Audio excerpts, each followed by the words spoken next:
Ahoy Captains, it's Maz again with another video from World of Warships Legends. And today we have a milestone video for you. This turns out to be my 50th Kraken.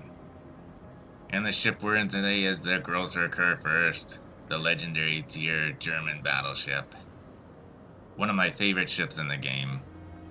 Hell, maybe it is my favorite ship in the game. At around the same time as this match, it became my most played ship, actually.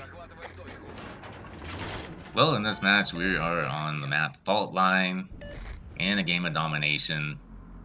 And boy, this map is my least favorite map for Capture the Base, but it's actually one of my favorites for domination mode. In Capture the Base, it's just horrible. You always end up having to backtrack and go back to your base. And it just interrupts the flow of the match. You spend a lot of the match just sailing around, not shooting at stuff, just trying to get from point A to point B. But at least in domination mode, everyone sort of congregates around the capture circles. And when someone does get a cap, the game doesn't end. And so I think that domination mode really benefits this map. We also have 4 DDs per side in this match. So it's not going to be a very high damage game. Sometimes if you have 5 battleships per side in these tier 7 or legendary matches, you can get like over 150k damage and not even get a high caliber medal. Now unfortunately at the start of this match, our friendly Kavrosk is just going to go out for a Sunday stroll into the middle of the map and abandon his flank. So this is actually going to cause the beginning of this match to be pretty stupid and boring. It also allows the enemy team to cap Charlie unopposed, and puts our team deep in the hole right off the bat. Luckily, our friendly Gearing recognizes sabotage, and heads towards the Charlie cap from his center spawn. He heads towards that line head rock or whatever it is, instead of going around where we were headed. So we got our sonar going because we knew Torst would be potentially incoming. In fact, we had already started our turn, so we didn't really need to use our sonar there, but it's better to be safe than sorry that early in the match. But now we're in a really tough position, where we had to turn around and get pointed back in the right direction, all thanks to that friggin' Kavrosk. And hey, there's that enemy destroyer, it's the Shimakaze.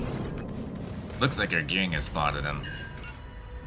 Though we had switched over to HE in preparation for him because we weren't sure if we'd get back up over on this side in the end or not. We were able to get a nice little hit on him, turn on our secondary consumable, get some more damage on him.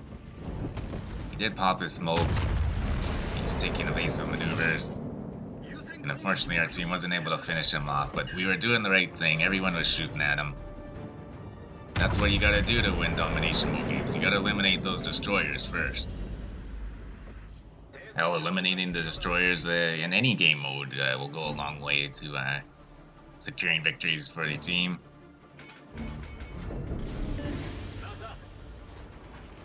Now that we've lost sight of that Shimakaze, we're gonna get our ship going here. And unfortunately, our friendly Gearing gets torped by the Shimakaze. Oh no.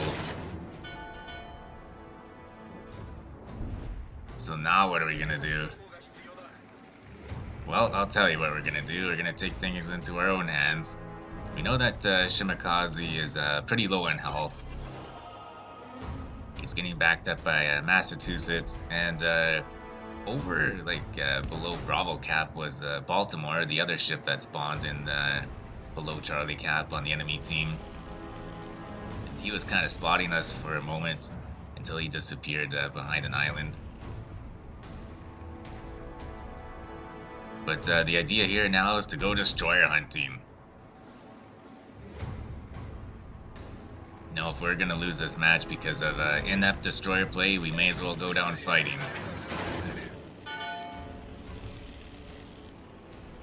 And here's that cool line head rock that we're coming up on. Kind of a neat little Easter egg in the game. So there's a lot of little stuff like that in all the maps in the game. It looks like the devs had a little bit of fun with the design. So we were trying to sneak up on that destroyer, but we were spotted briefly by the Baltimore, so he does know we're coming. It also looks like he's running twist and track. So he knows that something is over here. So just before we hit that gap, we're gonna slam the brakes, wait for our sonar to reload, and then we're gonna hit our sonar and put it into full gear. Because of our long range sonar, hopefully we're gonna get that Shimakaze up on the screen.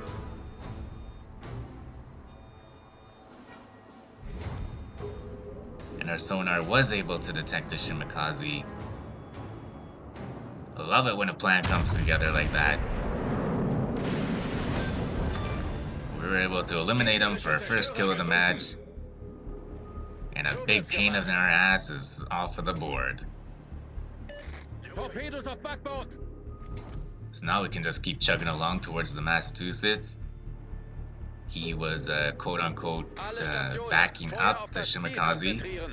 He was backing him up by hiding behind the islands and not shooting his guns at anything. It's more of an Iowa impression. But anyways, we're gonna brawl with him a little bit. Try and stay angled. We got a nice hit initially off of him. Although he was full broadside, unfortunately we didn't get any citadels.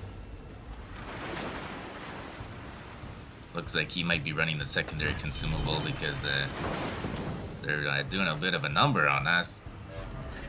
Lighting 2 fires, so we're gonna put those out.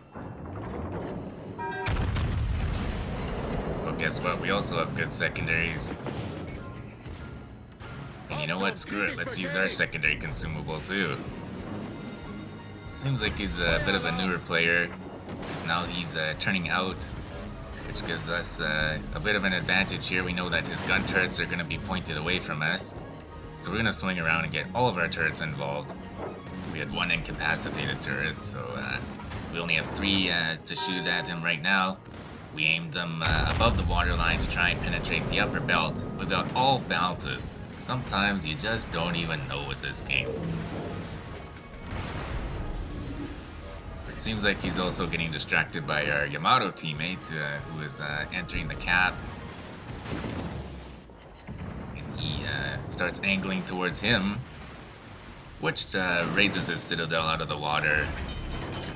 And so then for our next shot, we aimed at pretty much the exact same spot, maybe a little further ahead, and got the citadel to finish him off, getting us our second kill of the match. And you know, sometimes it just feels like a game of inches, depending on where you aim and what kind of results you get. So we're gonna speed things up a little bit because we have to meet up against the enemy flank that was all the way in the west, while our flank in the east does the same by sailing towards the middle. It's just us and a full health Yami against 3 of them. And we only have 2 kills right now, so let's see if we can bag us 3 kills using a little bit of style, shall we? Now, during that speed up, you saw we really quickly brought up the tactical screen to see what ships were left. There was a Baltimore, an Alaska, and an enemy Großer Kurfürst. So thank God there aren't any more torque boats, or even any cruisers with torpedoes left. So with our brawler build GK, we're just gonna plow full speed ahead towards the enemy team. And one other funny thing was that the enemy Großer Kurfürst also had 3 kills. So if he's able to eliminate us and our Yamato teammate, he's gonna get himself a Kraken. This is also probably the best point in the match to get our commander up on the screen. As always, we're using our buddy Otto Celiax with inspirations from Cunningham and von Hipper. You can see by all of our skill choices that we're going secondaries and survivability. Well, there is good news. We are up in points due to having 2 caps for a brief moment there. But the bad news is that we've lost that cap.